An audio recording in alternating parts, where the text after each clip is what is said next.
We'll talk about it in just a second. Welcome back to American Sunrise Early Edition. This is a Thursday. I'm Jake Novak. Thank you so much for joining us. Tough day today as we talk about that horrible incident in Minneapolis. But there's a lot to talk about, a lot to learn from it, because if you've been reading the mainstream media or listening to most of the politicians, you will not have learned the important lessons of this incident. And if we can't learn from this, then it's really just an act of violence with nothing other than the violence. Joining us to help us do that is Rabbi Yaakov Menken from the Coalition of Jewish Values. And Rabbi, are you surprised that this shooter in Minnesota had so much anti-Semitic rhetoric in his messages? Because in addition to his anti-Trump and anti-American and anti-Christian screeds, apparently he was a big fan of the Holocaust, wasn't he? Well, good morning, and thank you for having me. And, sadly, that's really no surprise, because the way that it's not just about anti-Semitism. These are people who are anti-values. The fact that he thought it was an acceptable thing to go into a church and shoot up worshipers, including little children, you've got to be sick in the head. But it's not just a sick in the head. It's a real pathological hatred for God and the values that he brought into the world. Values like decency, values like morality, values like, well, thou shalt not kill. These are all things that he found to be enemies. And, obviously, Hamas, Hitler, they're all on that same page. And so they're genocidal towards Jews and towards anybody who believes in biblical values. Rabbi, I really have to advance my strong theory that I've had since I was in college about what anti-Semitism really is. And I think that this incident proves it. And you just kind of voiced it as well. I don't think, at the end of the day, that anti-Semites really are that interested in the Jews at all, or even people who are anti-Christian. Or what they're interested in is committing acts of violence. They are trying to commit a crime against God, because violence is a crime against God, and they're looking for the people that they can get away with doing it first. In other words, they'll be the weakest pushback in America from the establishment if you first attack the Jews, and then even the Christians, especially devout Christians. That's their goal: violence, mayhem. They're angry at God. They're trying to cause bloodshed. I don't really think they care who gets it at the end of the day. They're just looking for an excuse. The anger at God, I think that's really the root of it. They hate godliness. That's really, in fact, if you look in our biblical commentators, they say things like they would not hate us if we weren't worshiping God, if we weren't teaching morality, if we weren't trying to be a light that brings in, there's a better way to live than sacrifice your children to the gods. If not for that, they wouldn't hate us so much. Plain and simple. Yeah, because then, obviously, the barbarians who throw their kids to the lions and throw their enemies to the lions, those are people who are, they're basically on the same page. They're all good with that. Fine, kill each other. If a guy rubs you the wrong way, bump him off. That's the attitude. Yeah, and I think they really love violence, even if it comes at them, by the way. All right, let's talk. Speaking of barbarians, let's talk about Hamas, because President Trump's Mideast envoy, Steve Witkoff, again said yesterday that it is Hamas's fault, not only for beginning this war between Israel and Hamas, but also prolonging the war now, which, by the way, I think is the real goal now. They're not interested in really defeating Israel anymore. They just want to keep this going. But Witkoff said that the war will be over one way or the other by the end of this year. If you had to choose, Rabbi, which way would you like it to end?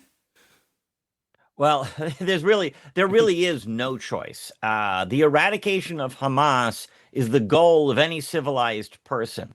And by the way, I mean, just to understand how bad the civilized world is doing right now, the Australians just wiped the entry visa for an Israeli politician. And one of their evidence of his hatefulness was that he was calling for the eradication of Hamas. That is an inversion of morality like you're not supposed to see in the Western world. Hamas, its existence is we seek genocide. They had genocide in their charter. They have genocide in their intent. In fact, Yahya Sinwar, shortly before he was killed, said, we're going to do October 7th again and again until we've eradicated all the Jews. It's that plain and simple, Jake. They're coming after you and me. They're not just going after Israelis. This is not a political dispute. It's time for people to realize that. We're dealing with anti-Semitism, plain and simple. These people are filled with hate. Hamas is the same as the shooter yesterday. It's just that they want to start with the Jews because the Jews are the nearby target. And by the way, the Jews got them first.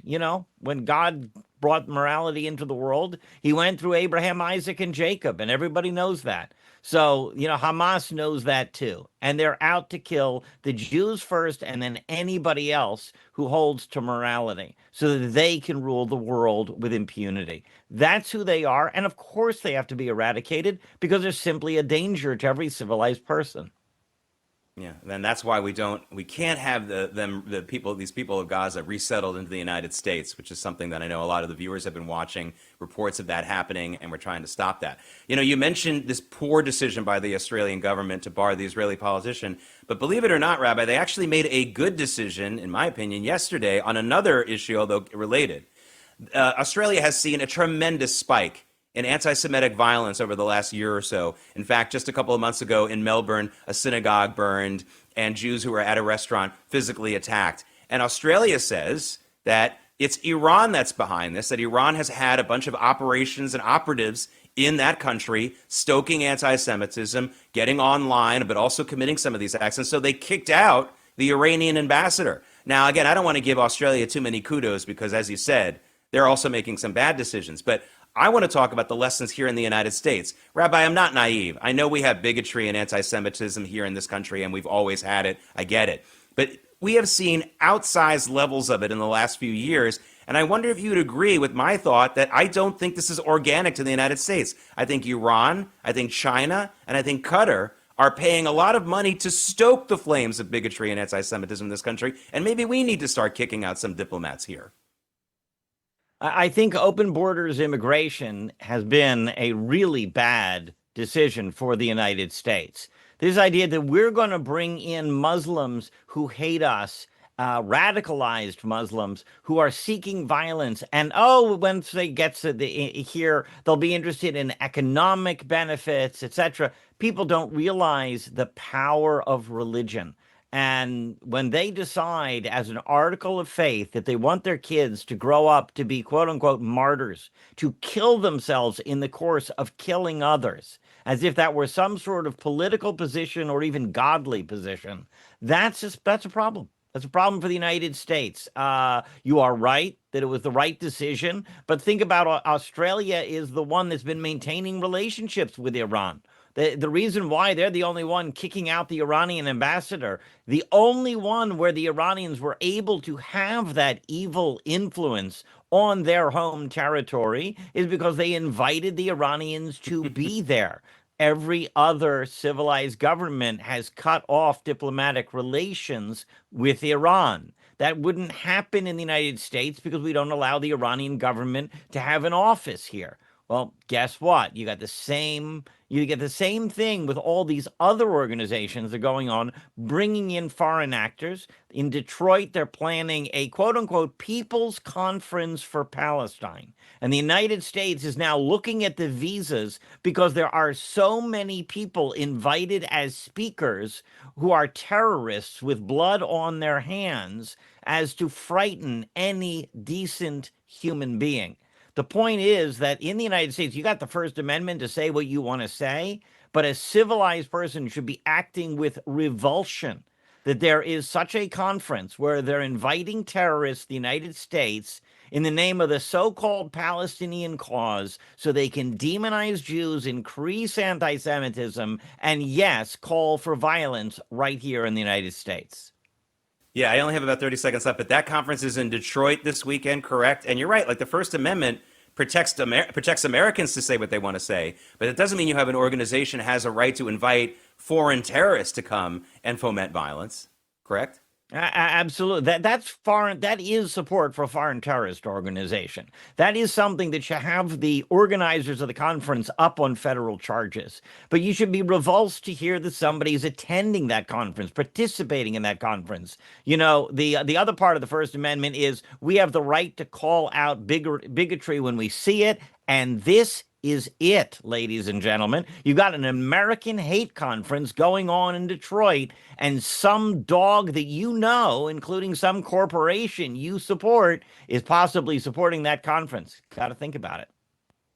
How about a tariff of 5,000% on any organization importing hating terrorists like this? So what if their plane ticket is at $500? Let's get them at 5 or 6 times that ticket on a tariff. Maybe that'll save things. I like tariffs. All right, Rabbi Yaakov Menken, thank you so much. You're from the Coalition for Jewish Values. Thank you so much for joining us. Have a great weekend. Thank you. You too. Coming up.